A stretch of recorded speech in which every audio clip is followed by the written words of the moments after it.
Hello students, welcome to Stenobuddies. The dictation will start in 5 seconds.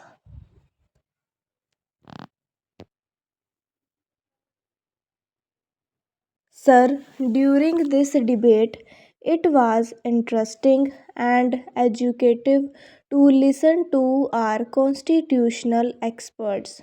I must say that it seems to me that the question at issue is not merely a legal or a constitutional one. The constitutional amendments which we have introduced contain and reflect the urges of our people. For some time, there has been a deliberate inflation of fears which to me seem to be unreal. A controversy has been generated as regards the supremacy of Parliament against the supremacy of the Constitution, as if these two were distinct concepts, mutually exclusive and even perhaps opposite. Those who describe the issue in this manner conveniently forget that our Constitution was drafted on the fundamental assumption that our people have firm faith in the principles of democracy. This faith in our people reflects in our constitution. Several honorable members have spoken of the confrontation between Parliament and the judiciary. There need not be a confrontation, and I think that to create an atmosphere of confrontation does not do us much good. I do not think that there is any real confrontation either, because each institution has its assigned place and role. We all know that there can be no third chamber and that no constitution can be frozen into a static position. What do we see when we look at the world around us?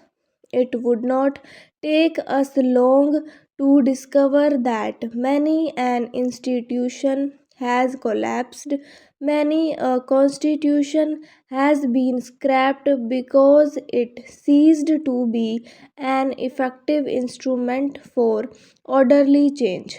That our constitution and our democratic institutions have survived when all around us there is a climate of tension and violence is a tribute to the faith of our people in democratic ideals and also to the flexibility and responsiveness of our constitution and our political institutions to the urges of our people.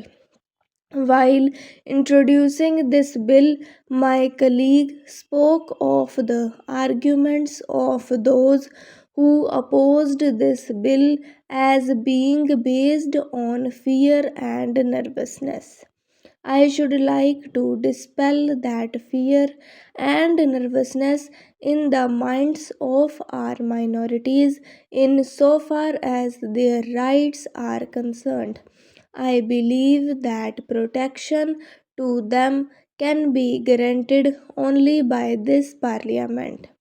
Mere constitutional devices cannot give guarantee. History is full of examples of constitutions being overthrown or frustrated. Therefore, a wider and deeper democracy is a more durable guarantee of the rights of our minorities. My endeavor has not been to defeat parties but to educate the public and strengthen the people so that they themselves will not permit any curtailment of their rights. The protection of the rights of the minorities can be ensured only when the majority itself is convinced that its well being and progress is linked with a sense of security amongst the minority communities.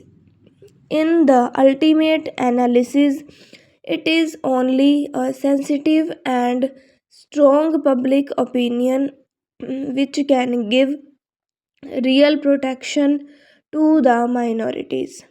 The major premise of democracy is the will of the people as expressed through parliament. As my honorable friend said in his excellent speech, if our democracy had gone violent and had become an instrument of oppression, it would have failed and something else would have taken its place. If such anarchy were to take place in our country, holding the constitution against the flood waters of right reaction or of violent revolution would not divert the tide. There is an unending attempt by vested interests to divide the people and to mislead the minorities. I am confident that our people are committed to democracy. They understand and respond to the need for a secular approach, the need for change within a democratic framework, and the need to prevent narrow vested interests from obstructing the processes of changes. We all know that change is a fact of life, whether we like it or not. We all know that the clever arguments cannot bind us to the past. If you look at the circumstances of life as it is in India, I see no reason in a denial of radical change. Whatever is made rigid ceases to be living and organic, and many becomes less and less reflective of the needs of a vital and dynamic people. So, what are the choices before us? Can we adhere to the status quo?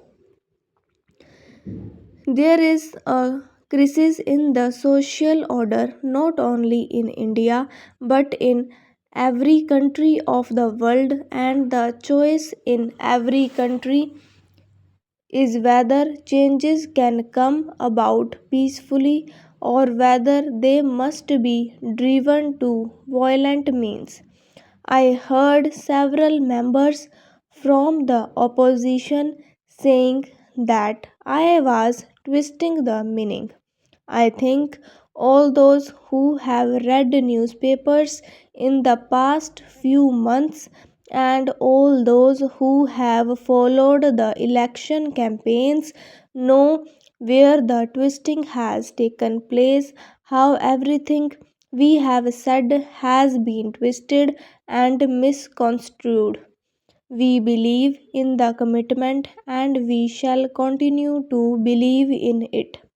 I think in today's world there is a word which has great significance for the future.